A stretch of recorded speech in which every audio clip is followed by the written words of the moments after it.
I think what we talked about last week was, generally speaking, I think women are more emotional than men.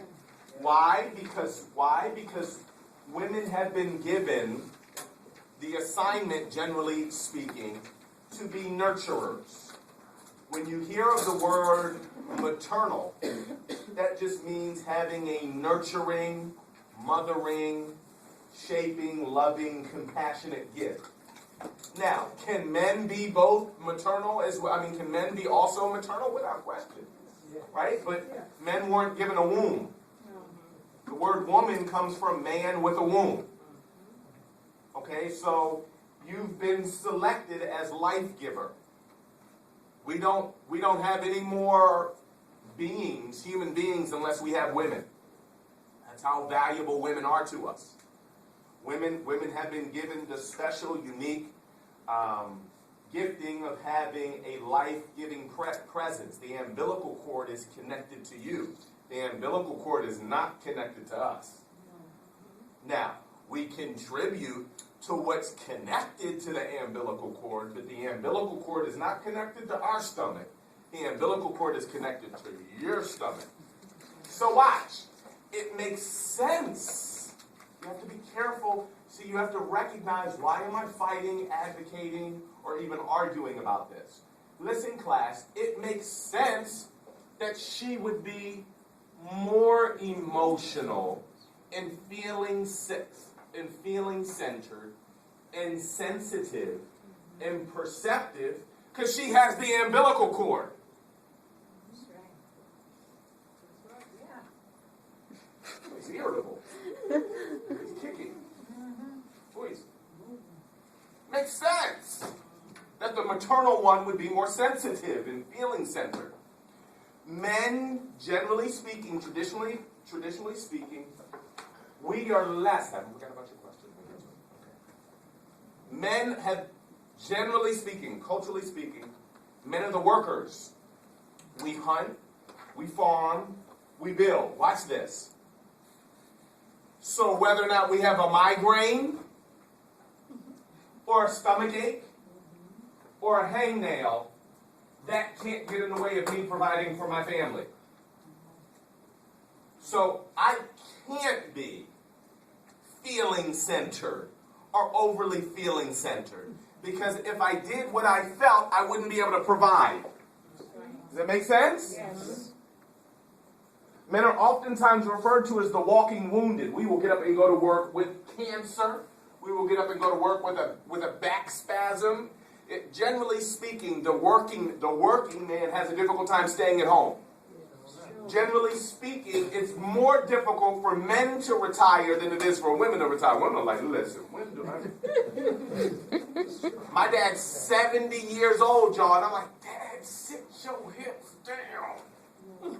He can't.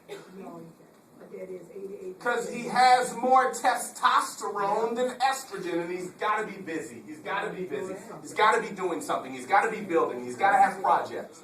We were just made differently. My mom couldn't wait to retire. I'm just different. So be very careful about the arguments that you find yourself being lured into. And remember the difference between being feminist and womanist. The feminists missed the boat, and they became overly preoccupied with being equal to a man.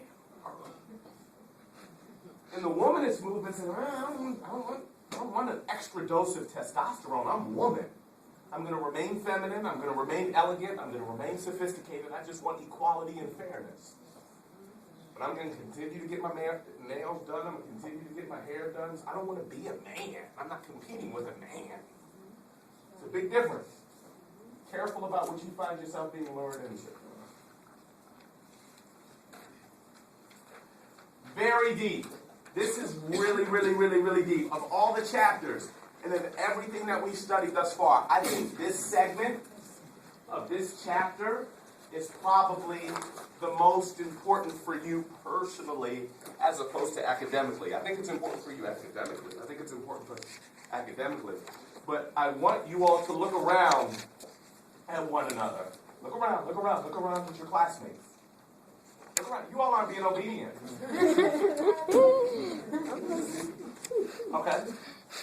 Here, I don't want you all to think I'm being mean. I don't want you all to think I'm being nasty. I don't want you all to think that I'm being negative and pessimistic and morbid. In 15 years, all of us are not going to be here because some of us have a very difficult time managing this. If you have a difficult time managing stress, you will check out of this place early.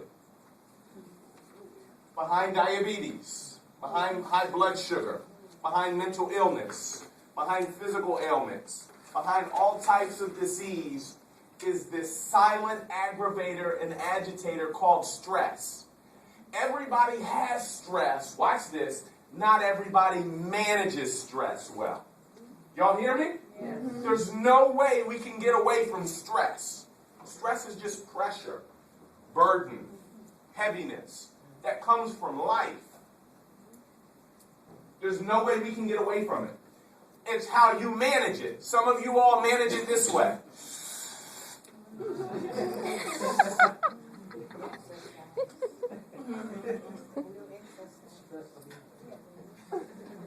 Some of you all manage it with the orgasm.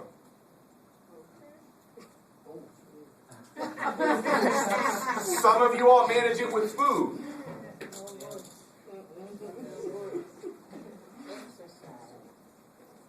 Some of you all manage it constructively with exercise.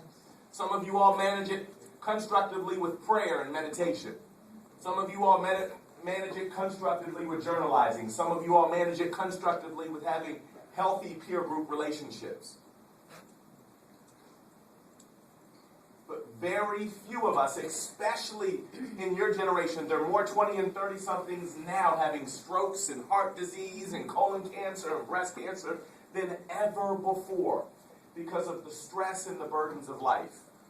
And what ends up happening, class, what ends up happening is we all have these fake substitutes, these fake medications for managing stress. The men that I counsel at a chemical dependency rehabilitation center, they refer to alcoholism and substance abuse and pornography. They refer to it as escapism and numbing up.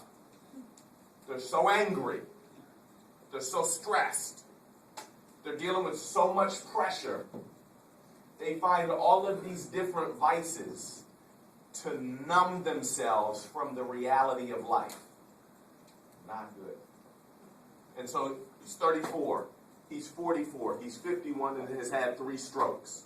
High blood pressure, high cholesterol, overweight, kidney failure.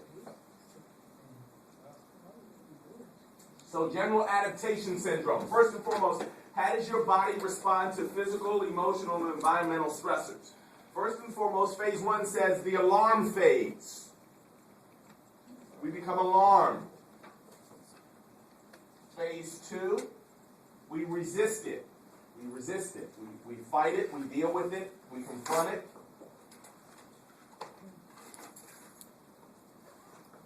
And then we process it. There's the alarm phase, the resistance phase, and the process. Okay, there are 2 approaches. Check this out. We call it the fight or flight syndrome. When a person is under stress or in danger, everybody say the hypothalamus. The hypothalamus Sends messages to the endocrine glands along 2 major pathways. This is pathway 1, and this is pathway 2. Watch this. First we have the hypothalamus. Boom, alarm phase. Starts sending messages to the nervous system. Then the nervous system to the adrenal medulla, the inner part of the adrenal gland. And listen, class, check this out. And then next, we have all of this release of hormones, check this out, into the digestive system. The digestive system is where we process stress and pain and emotional stressors. Watch this. Class, check this out. When was the last time you saw a mother or a father or anybody going through a significant amount of pain and they were walking around holding their heart? They were sad, they were injured, they were going through mental, emotional stress, and they were holding their heart.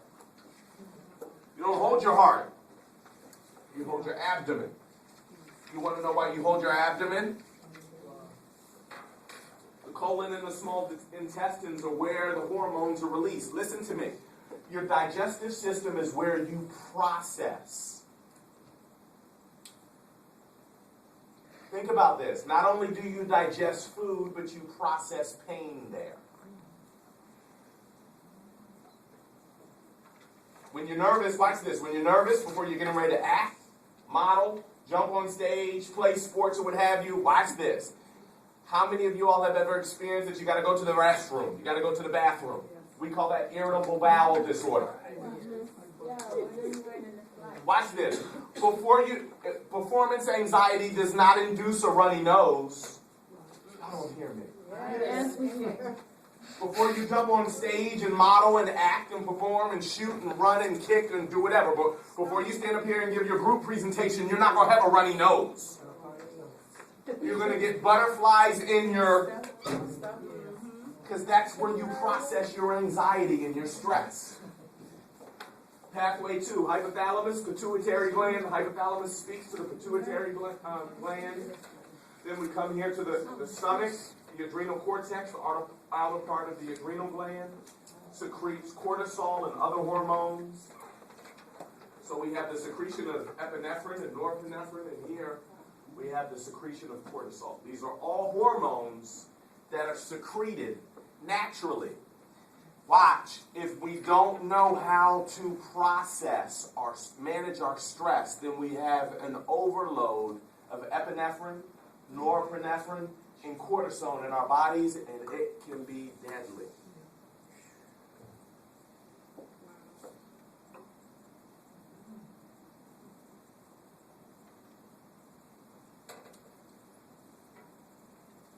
Very deep. The immune system in the P&I. The psychoneuroimmunology, P&I. The study of relationships among psychology, the nervous and endocrine systems, and the immune system. Researchers are particularly interested in the white blood cells that destroy harmful foreign bodies or antigens. Check this out. What we are finding is that our thought process and our emotionality has a direct relationship to our physical well-being. For those of you all that come from the faith community, there is, legendary scripture that says, "So a man thinketh, so is he." You are what you think. And so if you're always worried, if you're always stressed, if you're always burdened, if you're always depressed, your immune system, scientists are seeing, begins to process and to embody what you think and what you believe about yourself. So that's why it's more important, and we'll see it in the next couple of slides, to have an optimistic outlook on life as opposed to having a negative or pessimistic outlook. More and more studies are showing that just simply smiling is a wonderful stress management technique. And persons who frown more are more stressful. But smiling can simply increase mood and emotionality. Check. Yes? With a baby, for example, like we frown at them, they might cry. But That's right. You smile at them, they That's right. might start smiling. That's right. Giggling, That's right. That's right. That's That's right. That's right. So that would be related to mirror neurons, right? Mirror neurons. Right? Okay, optimism and pessimism. You all probably know so many friends and family members that are either optimistic or pessimistic. You give them a glass of water, and the optimistic one says, "Thank you so much, the glass is half full." In the other group, you give them a glass of water that's half empty, and he couldn't even fill up the glass. Cheat somebody, he couldn't even give me a whole glass of water. With your parched self. You should have nothing. How about being thankful and grateful of what you get? Here's what's interesting about this. There have been many of studies that show persons that have a more optimistic outlook on life live longer. When you look at the centenarians, those persons that have become 100 years of age and older, their outlook on life is just simple, basic, well managed. They don't get all caught up in the hype. They do the same thing for the most part every day. They get up every single day and have the oatmeal and the egg whites and the apple juice. That's it. Life is just simple. They're not overcomplicating life. They're not getting caught up in drama. They're not worrying about wars. They're not worrying about... Stay in your lane.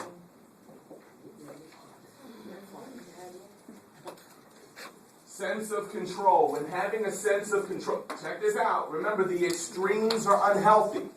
Having a healthy, well-balanced sense of control over events is beneficial. But when it is not, is when we become preoccupied or overly preoccupied with controlling every facet of our lives. Make sense? In other words, let me give you an example. You feel good that you're not told what to wear every morning when you wake up. You have a sense of control as to how you're going to decorate yourself. You have a sense of control as to what you're going to eat. You have a sense of control, for the most part, over what courses you're going to register for. Okay? Trying to control your spouse. Trying to control your kids. Trying to control the world. Trying to control your professor. Trying to control other people. Trying to control things that you have no business controlling can become maladaptive and disruptive. Okay? A general expectation, it's called the locus of control, a general expectation about whether the results of your actions are under control, under your own control, internal locus, or beyond your control, external locus. Feelings of control can reduce or even eliminate the relationship between stressors and health, so long as it's managed. You all get that? And balanced. But you're not a nutty control freak. Interesting that this is the next slide. Check this out. When you look at the cultures, we have Western culture, which is mostly referred to as American, Eurocentric culture. And then you have your Eastern cultures, which are more holistic, which are more ethnic. You see the difference. The Western cultures are preoccupied with primary control, dominance, social, political, and economic control, domination. And there's also this philosophy of fighting back. Somebody hits you, you hit him back. Somebody bombs you, you bomb them back. Before you get all the answers, before you investigate. They dropped the bomb, let's drop the three. And there's always this retaliatory, combative approach. Whereas other cultures have more of a secondary locus of control. Let's manage what we can. And some things that are out of our control are none of our business. We're going to mind our business. Okay? And we're going to live with the good, the bad, and the ugly and manage them all well. Make sense? So breathing, meditation, faith centers, prayer or worship, exercise, fasting, abstinence. These are all measures of management, stress management, that the Eastern cultures have valued so much more than us traditionally. And we've gleaned a lot from looking at Asian, African American, Central American, Hebrew, Israeli cultures as to how they manage stress and how they've managed stress for millenniums. Because we're talking about cultures that have existed for thousands of years. You all don't understand. America is an infant. America is a baby compared to other cultures around the world. Do you all get that? Yes. Yeah. There are other cultures that go back 6, 10, thousands of years. BC, I mean, thousands. We're 300 years old, y'all.